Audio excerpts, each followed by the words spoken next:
Selamat malam Ibu Bapak, Saudara-saudari yang dikasihi Tuhan. Pohon jarak termasuk sebagai pohon yang beracun. Namun, buahnya dapat dipakai untuk industri obat, pelumas, maupun kosmetik karena mengandung minyak yang berguna. Pohon jarak di dalam Alkitab diceritakan hanya dalam satu kitab, yaitu Kitab Yunus. Di bagian akhir dari Kitab Yunus, setelah diceritakan bahwa akhirnya Yunus pergi ke kota Niniwe untuk memperingatkan penduduk Niniwe tentang Tuhan yang akan menghukum kota itu. Lalu Yunus pergi ke timur dan membangun sebuah pondok, lalu duduk di sana untuk melihat apa yang akan terjadi dengan kota itu selanjutnya. Dan Yunus melihat bahwa kota itu kemudian bertobat, sehingga hukuman Tuhan tidak jadi diberikan.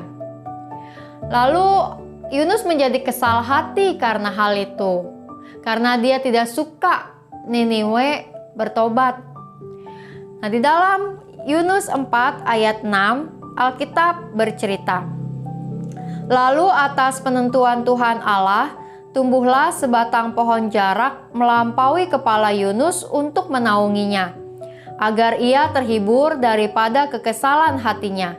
Yunus sangat bersukacita karena pohon jarak itu." Tuhan memberikan pohon jarak yang bertumbuh dengan cepatnya di hari itu, sehingga menaungi Yunus dan membuat teduh, dan ia bisa kemudian merasa terhibur dengan adanya pohon jarak itu. Alkitab mengatakan Yunus menjadi sangat bersukacita karena ada pohon jarak itu. Lalu kemudian Alkitab juga menceritakan bahwa ketika fajar menyingsing, esokan harinya, maka seekor ulat pun datang atas penentuan Tuhan. Ulat itu memakan pohon jarak itu sehingga kemudian mati. Dan ketika siang hari, datanglah angin panas bertiup dan Yunus kemudian menjadi ingin mati rasanya.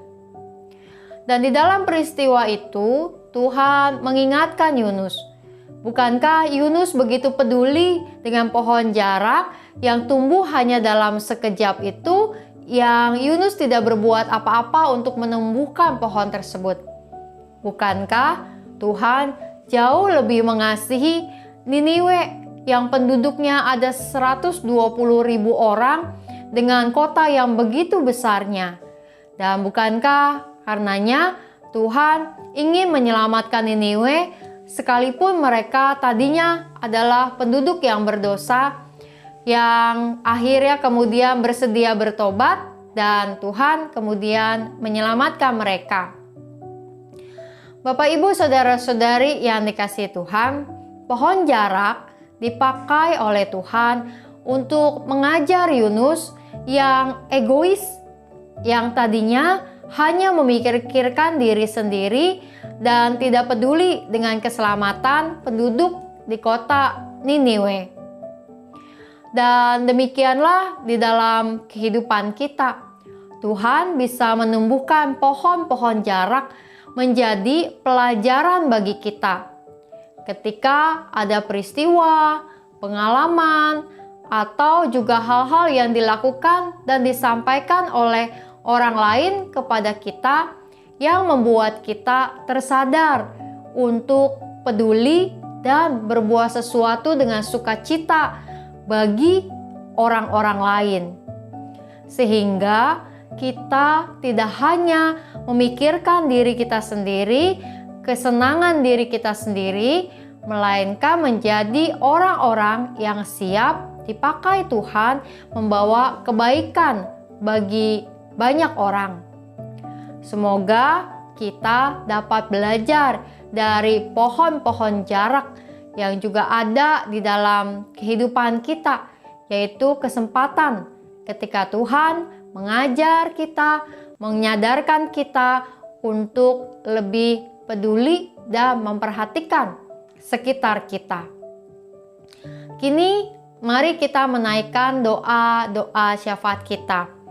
Untuk pokok doa yang pertama, mari kita berdoa, bersyukur kepada Tuhan yang senantiasa memberikan kita pelajaran-pelajaran berharga dalam hidup ini melalui banyak peristiwa yang terjadi di sekitar kita. Mari kita berdoa.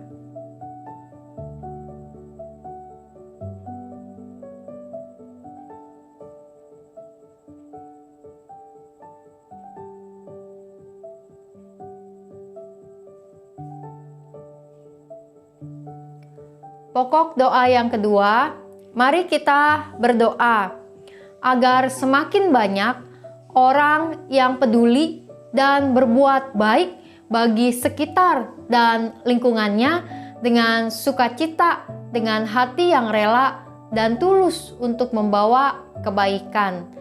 Mari kita berdoa khususnya dalam suasana pandemi ini. Kiranya semakin banyak orang yang memiliki empati dan kepedulian bagi sesama.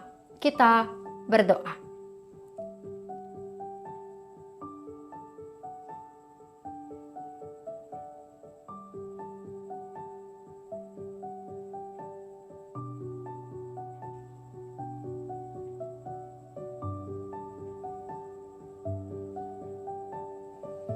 Yang ketiga, mari kita berdoa untuk penanganan COVID-19, kerjasama masyarakat dan kesadaran masyarakat untuk pelayanan tim medis serta kebijakan pemerintah dari pusat sampai daerah-daerah. Kita berdoa.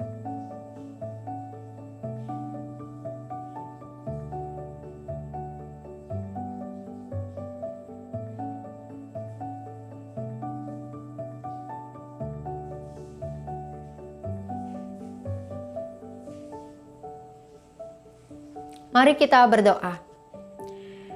Tuhan yang Maha Kasih, Engkau menumbuhkan pohon jarak untuk menghibur Yunus, tapi Engkau juga mengizinkan ulat untuk menggeret dan mematikan pohon jarak tersebut untuk mendidik dan mengajar Yunus lebih peduli dan rela hati mengerjakan kebaikan bagi banyak orang.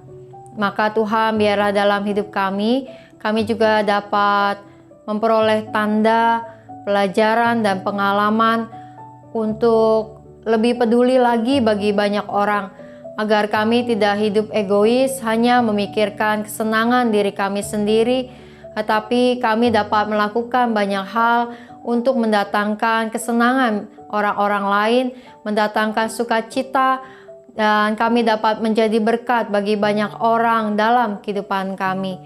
Khususnya Tuhan, di masa-masa pandemi ini, ketika ada begitu banyak orang yang bergumul dalam kehidupan mereka, maka Tuhan, biarlah kami menjadi orang-orang yang membuka diri kami untuk memperhatikan sekitar kami dan peduli terhadap mereka. Biarlah Tuhan, kami juga menyadari dan meyakini bahwa Engkau adalah Tuhan yang memelihara kehidupan kami sebagai umat manusia di seluruh dunia ini. Maka kami kiranya dapat melakukan apa yang menjadi tugas dan tanggung jawab kami, sebagaimana Engkau memberi kesempatan kepada kami untuk berbuat dan berkarya di dalam kehidupan ini. Tuhan, berikanlah kami pohon jarak, berikanlah kami pelajaran-pelajaran hidup yang sekalipun terkadang ketika pelajaran itu diberikan rasanya tak menyenangkan dan menyakitkan, rasanya membuat kami kesal. Tapi Tuhan, biarlah kami siap untuk belajar dari pengalaman-pengalaman hidup ini, ditegur, dididik, diajar oleh Tuhan, sehingga kami dapat hidup semakin berkenan di hadapan Engkau dan menjadi berkat bagi banyak orang. Kami berdoa Tuhan untuk persiapan kami esok hari di dalam ibadah minggu secara online akan dijalankan di GKI Gading Indah. Maka Tuhan, biarlah dimanapun kami berada, kami dapat terus merasakan sukacita. Berkatilah setiap tim-tim digital di dalam karya dan pelayanan mereka, agar mereka senantiasa juga merasakan perlindungan dan penyertaan Tuhan, serta bersukacita di dalam tugas dan tanggung jawab pelayanan mereka. Tuhan, inilah doa kami. Hanya dalam nama Tuhan kami Yesus Kristus kami berdoa. Amin. Terkadang di dalam kehidupan ini, Tuhan memberikan pohon jarak kepada kita. Pengalaman yang mendidik, mengajar, menegur kita. Namun di dalam pengalaman itu kita dapat memiliki sebuah kesadaran dan hikmat untuk lebih membuka diri kita dan menjadi berkat bagi banyak orang. Kiranya Tuhan memberkati kita. Selamat malam dan selamat beribadah untuk esok hari. Tuhan memberkati.